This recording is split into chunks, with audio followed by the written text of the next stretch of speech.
Here Lies Love is Broadway's biggest party, a decade in the making. It's the revolutionary production about the former First Lady of the Philippines, Imelda Marcos. Here's Beth Stevens with another edition of Building Broadway. Thanks, Samson. Three-time Tony-nominated set designer David Korins has transformed the Broadway theater into an immersive nightclub experience for Here Lies Love. Let's go inside and take a look.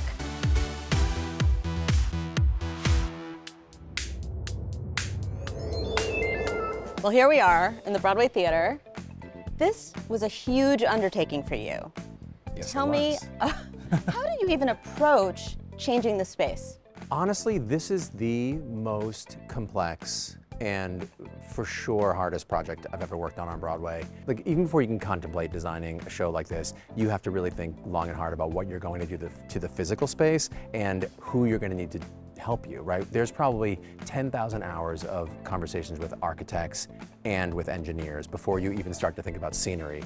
Because the box that we built here is, in fact, it's the set, but it's also the theater. And so people stand inside of it, but they also sit on it and they look over onto it, and there is no separation between performer and audience member. There are over 38 permitted different floor plans that we had to individually permit with New York City to say, now this thing's gonna move this way, can this actually happen legally? Now this is gonna move this way, can this happen legally? That we've had to file because it's just such an ambitious piece of architecture. Not just with regard to square footage, of which it's probably the square footage of 4 Broadway shows under one roof, but with regard to engineering and architecture and just conception scenographically. It makes Beetlejuice look kind of simple, you know? And it was complicated. Unbelievably complicated. I think to that point, that was the hardest and most complicated thing I had done. This is like, you know, everything on steroids.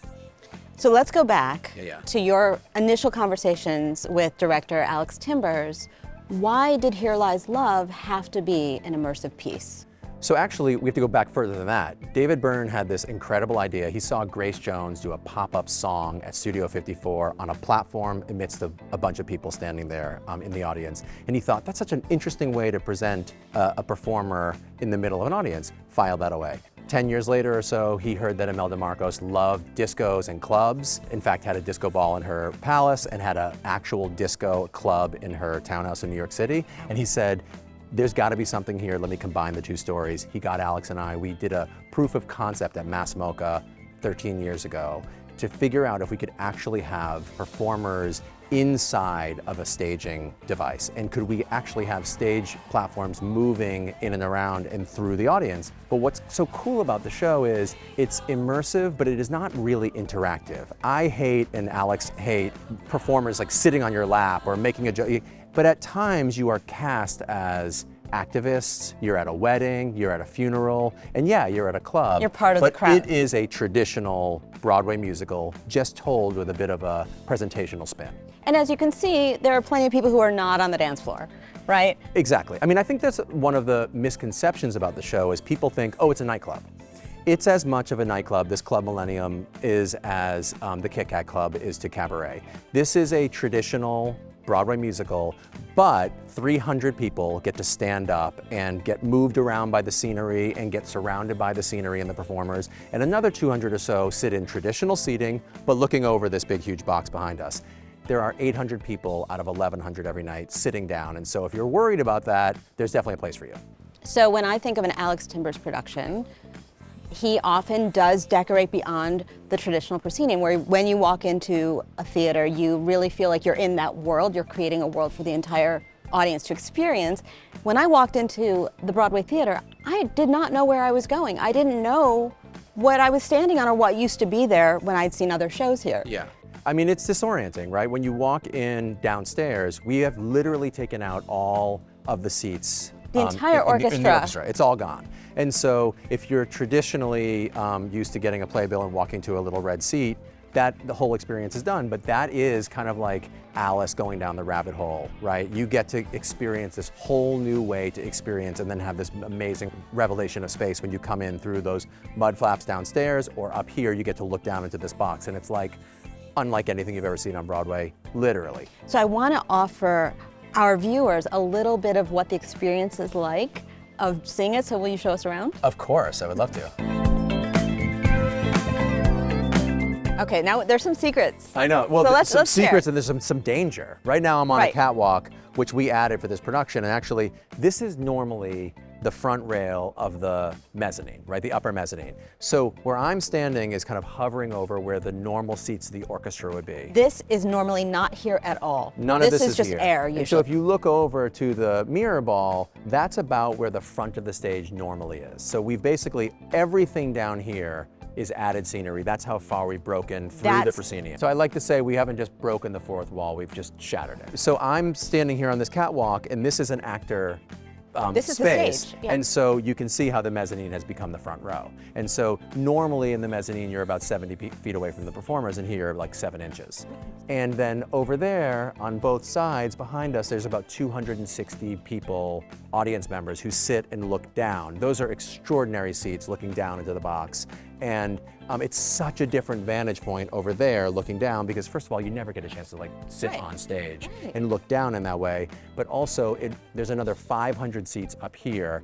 And because we've come this far in front of the proscenium, those seats are fantastic. Now we're like in one of the side galleries. So you sort of shift yourself forward and you can look down and you don't miss any piece of the action. But also, one of the amazing things about the show is you can see the people experiencing the show. They're inside of it, but you could also have this amazing look all the way up to the back of the house and across. So you're looking eye level straight across with a whole bunch of other audience members. I always thought that when we staged the show that these would be like the perfect seats, and I'm totally mixed. Now I'm like, is it front mezz? Is it the side gallery? And if you look down through that wall, you can see this other special space that we've carved out. I didn't even know that was there. I know. So when we figured out if we just abut the set to the front of the mezzanine, there's actually all this volume of space underneath the mezzanine. And so we created this lounge area for another 25 people who look straight across the space. So they don't have to stand up during the Right. show. But the special thing about that is they are the only audience members that get 2 different vantage points throughout the show. So they watch the entire show just like that. And then at the very, very end of the show, they actually get taken out of those seats around the corner, and they come down here and experience that last bit of the show. Yeah. To see those people who have had this very kind of like isolated experience come out and see the whole world and get to have a double bite of the apple is like, it's one of my favorite things of the show. Just like watch them come out and go like, oh my God, all of this was here, because you don't see anything when you come in to that special Right. lounge. You don't see any of this. So if you come to the show and you're on the floor, this is your experience. It's like entering a nightclub, and I'm gonna let you have this experience, although I'm gonna be a gentleman and hold the door for you. Oh, thank you. So Oh my now you're goodness. entering through what we like lovingly call the mud flaps.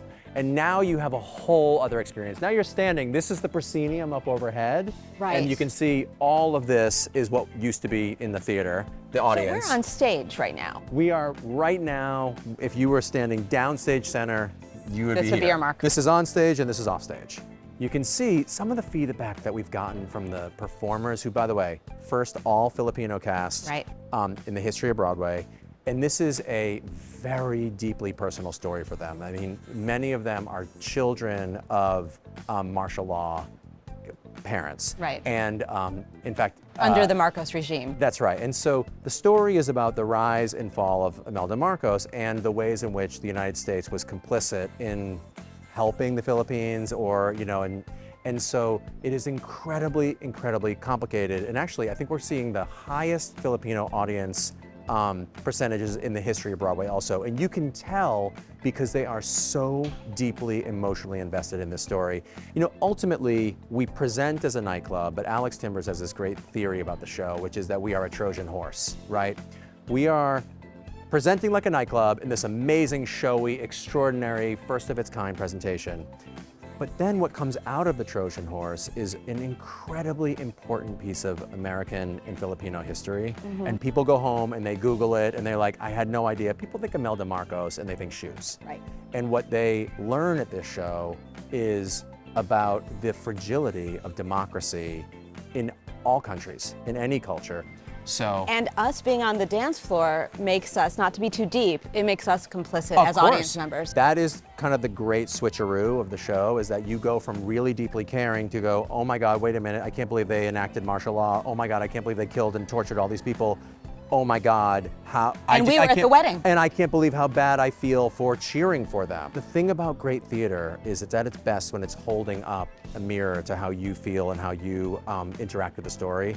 This show, because of its all Filipino cast, because of the presentation of it, and because Imelda's son is now the current sitting president of the Philippines, it is like zeitgeisty on the page, and it's like unbelievable that we're living through this moment. And if there was one kind of silver lining of the fact that we waited 13 years to get it onto Broadway, is that now the story is more poignant and powerful than ever.